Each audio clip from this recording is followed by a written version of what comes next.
one thing you realize about a rainforest is that it's never quiet unless the animals are scared. The birds are talking. Every animal is making noise unless it's hunting. There's a constant hum of chirping and noises and everything. It's just a beautiful, beautiful environment. Okay, but what's it worth? What do you mean? Like, yeah, the jungle's lovely, it's beautiful, etc., etc. Cash on the table, what's the sound of the forest worth to you? $10? $100? Can we do a wee swap? So your lovely forest sound for, say, the smell of wildflowers in a meadow. I'll consider it. Okay. But I'm raising this, really, because there's this idea we could fight climate change by putting a price on the priceless. This is The Climate Question from the BBC World Service with Kate Lamble and Jordan Dunbar, asking, can putting a price on nature help?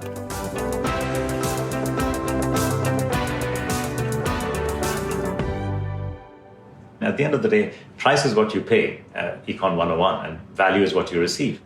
Pavan Sukhdev is the chief executive of GIST, the Global Initiative for a Sustainable Tomorrow.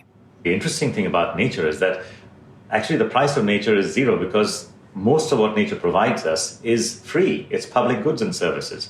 Whereas actually its value is very high because what would you do if you didn't have trees and oceans to absorb the pollution that you emit? Pavan's company measures the impact of businesses on the environment, right down to their smallest, worst paid workers. Bees, I keep saying that bees provide pollination services.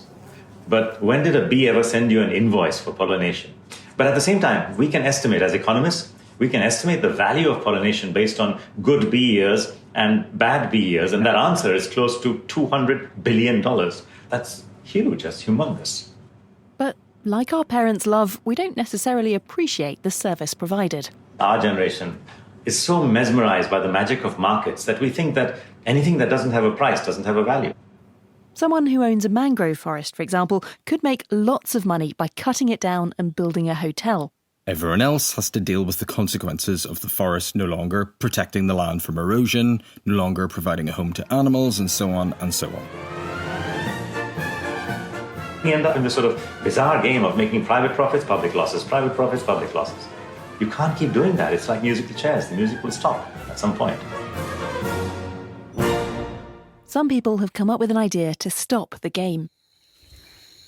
Kevin Conrad grew up in the forests of Papua New Guinea where his parents were working as missionaries. You know, I was blessed. I went to a one-room school, and the teacher would put the assignments up on the board, and when you were done, you could leave. And so I figured out how to do my assignments as quickly as possible. So by about 9:30 or 10 o'clock, I was out in the forest. And that's when my real education began, right? I learned all about the plants and the animals and how they behaved and what was dangerous and where was safe and what you could eat and what you shouldn't. Kevin now runs a coalition of 60 developing countries looking to protect their rainforests. These resources are fragile. A small change in temperature or soil can trigger big consequences. When I was young, the birds of paradise used to fly in all the high trees. And when I go back to my village area, I don't see the birds of paradise anymore. And the reason is those high, tall trees have been cut as part of shifting agriculture. You know, communities will cut the forests, burn them for the nitrates in the soil, and then plant food for their families. And the problem is, as families get bigger, those forests don't recover. All of this, of course, has an impact on the climate. Growing trees naturally hoover up carbon dioxide as part of photosynthesis and lock it away. Globally, forests actually absorb around a third of all of our emissions every year, gases that otherwise would be warming the planet. So when you cut the trees down, you get a double whammy. Not only are they no longer around to suck up all those emissions, the trees can also rot or burn, releasing all the carbon they once stored. The same is true of grasses on the savannah or kelp in the oceans. Alive, they store carbon. Dead, they release it. So how do we make the common ecological good trump personal profit? Well, what you learn very quickly in the rainforest is that it's hard work to deforest. You only do it if you're planning to sell the wood or plant something on the soil. Otherwise, you know, it's hot, it's thick, it's difficult to deforest. So no one's doing it for fun. It's not Yeah, like a right. weekend So activity. exactly, right? So the idea is to make forests worth more alive than dead. What if, stay with me, we pay the trees for sucking carbon dioxide out of our air?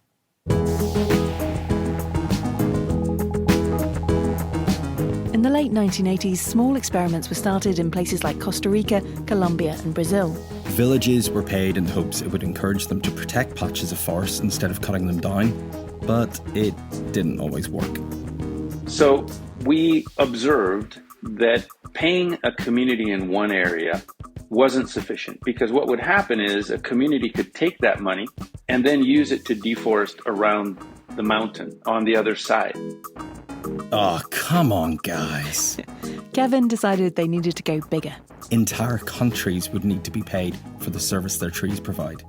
I thought this was such an obvious concept that it would take 1 or 2 years for everyone to understand that. 15 years later, we're still working on it. Kevin's being modest. There is now an international agreement for the scheme he helped set up, REDD+, reducing emissions from deforestation and degradation. Some details are still being ironed out, but it's designed to allow countries to pay each other to help fight climate change by keeping trees alive. So how does it work? You look at a tree, Yep. How do you calculate how much carbon is stored in it, how much it's worth, how much of a job it's doing? Well, that's not as hard as it sounds. You have to learn different tree species and their densities, right? A hardwood basically pulls in more carbon than a softwood.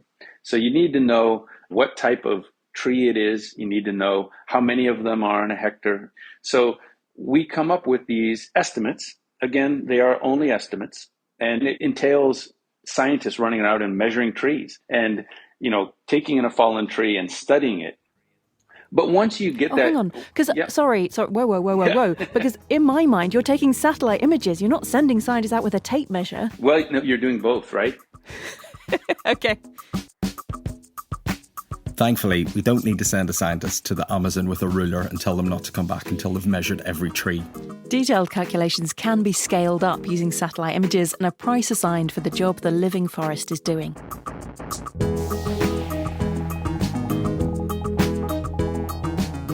REDD is far from the only scheme to put a price on nature in this way.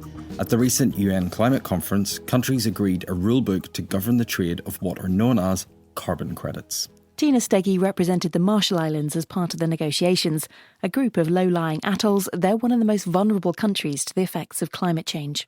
Basically, what you have is countries that produce quite a bit of carbon in their greenhouse gas emissions. And then we have lesser developed nations, or nations like mine, who have really very few emissions. And there is a market where those with more can put money into those with less.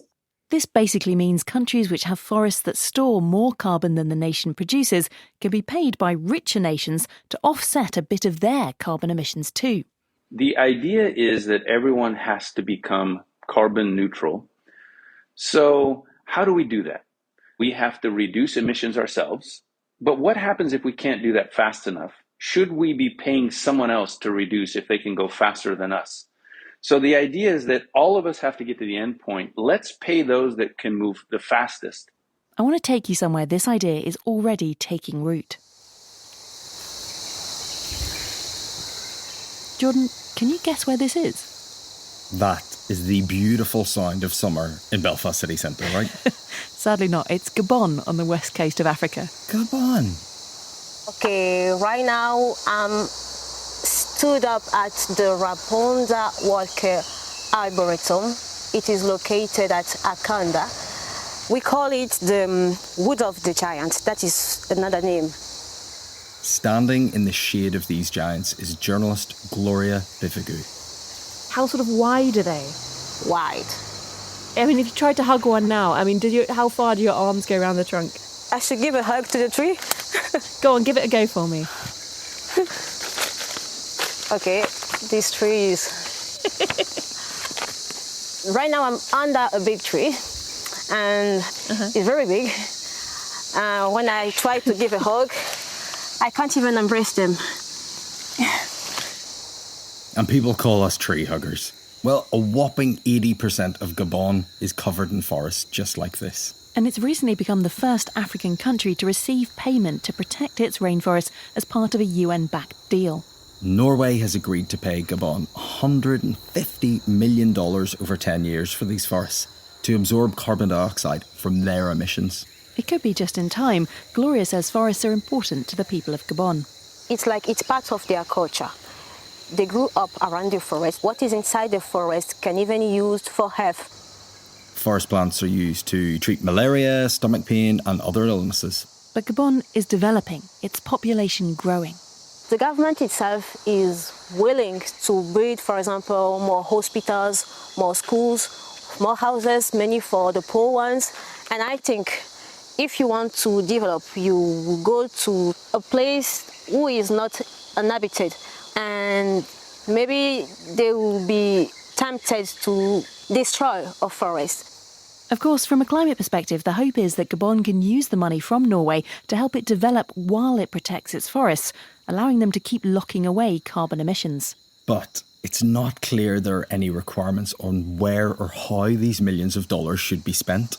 Norway paid Gabon, it was in June, $17 million. Right now, the government hasn't said what they have done with this money. I even think that some of the local community don't know anything about this money. J'avais entendu parler de ce financement, du moins cette récompense. I heard about this money from Norway.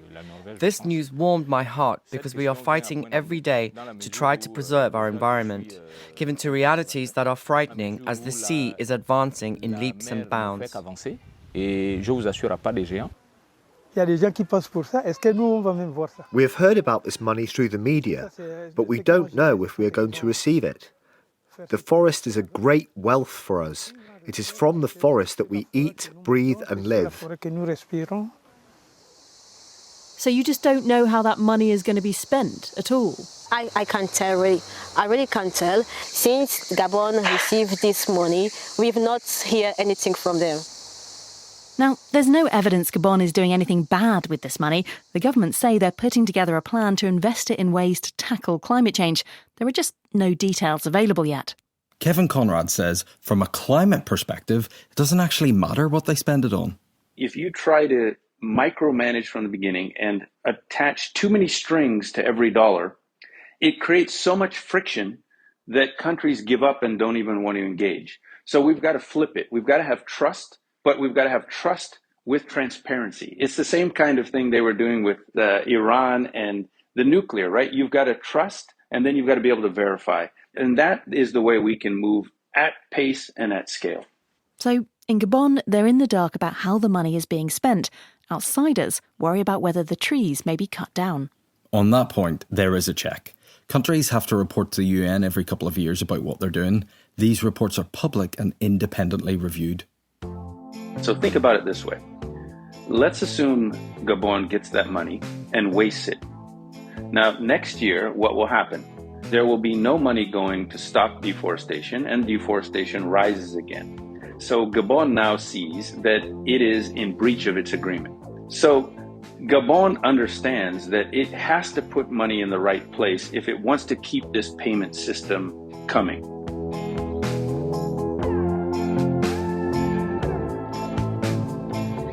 Beyond the detail of what was agreed by Norway and Gabon, there are wider criticisms of putting a price on nature. Here's the British writer and activist George Monbiot talking about it at a public lecture. The pricing, the valuation, the monetization, the financialization of nature in the name of saving it. Oh, sorry, did I say nature? Well, we don't call it that anymore. It's now called natural capital. And ecological processes are called ecosystem services because, of course, they exist only to serve us. And hills, forests, rivers, I hope you don't call them that anymore. That's terribly outdated terms. They are now called green infrastructure. I love a good walk in green infrastructure. He's saying trying to put a price on nature is like trying to compare apples and pears. Or apples in a supernova, apples and your best friend's smile, apples and a developing country's chance to grow. To him, it just doesn't work. Tina Steege from the Marshall Islands can see where he's coming from. Nature is your home. I don't know if you put a value on that. In the Marshalls, we don't sell land. You inherit land as part of your family, as part of a larger clan. Those sales, if they do happen, and they're very rare, are quite fraught because you're not selling just a piece of property. It's a heritage of which many, many people take part. But to protect that heritage, Tina thinks the world needs practical solutions. To some extent, we're in a world that has put a price on nature, that exploits nature. And living within that world, we have to decide how best to essentially make sure that nature is protected and that some of that benefit of that activity, in fact, supports our people. If carbon credits are going to be traded, there should be a rule book to set out how it can be done fairly. Folks, countries, businesses are either trading credits already or looking to buy credits. It's happening. And what we need to do is make sure that it's happening in a principled and controlled way with, the proper safeguards in place. And that is on us to make sure that those protections are there. If we don't do it, who's going to do it? It needs to be those whose survival is at stake. So, at the UN's climate conference in Glasgow last year, Tina and a group of other representatives from the small island developing states came together to try and add what she calls guardrails to the agreement. That includes making sure that there's no double counting when a trade is done. You can't have a carbon copy of your carbon credits, promising both Norway and, say, Japan that the same patch of forest is offsetting both of their emissions. We also fought very hard to put in something that we call overall mitigation of greenhouse gas emissions. That means some credits taken off the table. They can't all be sold to offset big emitters. Total emissions will have to keep reducing rather than just being moved around. The third principle is something called a share of proceeds for adaptation. So some of those credits are also supposed to go into what is the adaptation fund, so that countries like mine actually can have some access to funds that we need to just survive. Why is all this necessary? Because carbon credits aren't new. They've been traded for years. What's happening now is an attempt to formalise what has recently been a Wild West. There is clearly risk of carbon colonialism. One is carbon credits are stolen from developing countries before they know what they have. What do you mean by stolen? How on earth can you steal a carbon credit? You steal it by taking it out of a developing country without the developing country's approval. And that's happening. I'll give you an example in Papua New Guinea. We have some guys from America who are in Papua New Guinea telling the landowners they're going to give them 30% of the profits of whatever they sell the carbon for. Now, anyone who knows how to run a business knows that profits are largely manufactured, right? So their profits can be as high or low as they want.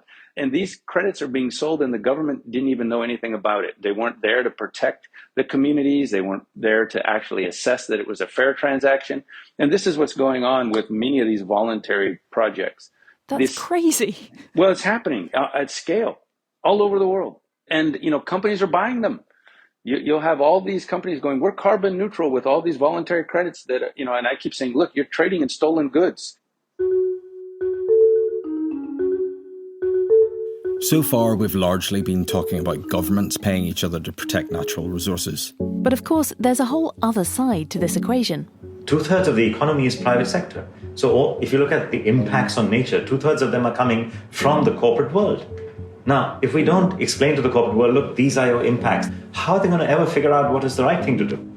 Enter Pavan Sukhdev. You met him at the start of the programme. He's the one who calculates businesses' environmental impact. Take Sweden's largest forestry company. About 20% of their land is conservation forests. And they allow people access to their forests for, gathering mushrooms and bilberries and lingonberries and all the stuff that grows there, and it's free. Not only are people given a helping hand with their winter baking, the trees also capture carbon dioxide as they grow. So they're doing a number of public positive goods which are not being calculated at all. And when they did that calculation, we did that for them, they found out that they were not just a little machine that makes 1.1 billion Swedish kronor per year for its shareholder, the government. But actually it makes something more like $9 to $10 billion if you account for all of these positive public values. It's good for companies to recognise the value of all of their behaviour. But to drive change, it needs to show up on the bottom line. And that's where putting a price on nature really plays a role. An investor knows that her investment in this carbon-emitting company could bite her really hard at some point. So she needs some comfort. Okay, something's being done about this. What's the company doing about this? Are they covering their emissions? Money gets our attention. We know that. We're never going to be able to put an exact value on nature. It's priceless. But using money as a proxy for nature's value could get us to act. This is far from the perfect solution. But who says it has to be? Didn't you say that exact line in another programme? Yep. All rise.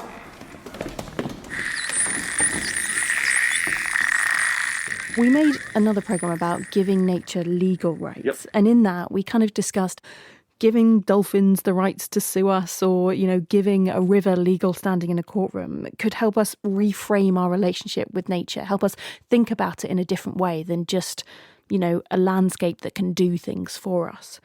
What relationship do you think this idea, giving nature a monetary value, creates? Well, I guess it depends whether you speak to lawyers or you speak to economists, right? So a lawyer will tell you you need to sue in order to succeed, and that's sort of the stick. And I would say you need a carrot. Humans respond to both incentives, and you need to use both in a very tactful way. We prefer to start with an incentive, and if the incentive is being misused or breached, then you use the stick. That's all we've got time for this week. Thanks to the whole team, researcher Natasha Fernandez, producer Darren Graham, series producer Alex Lewis, and Graham Puddetfoot, who made it all sound lovely.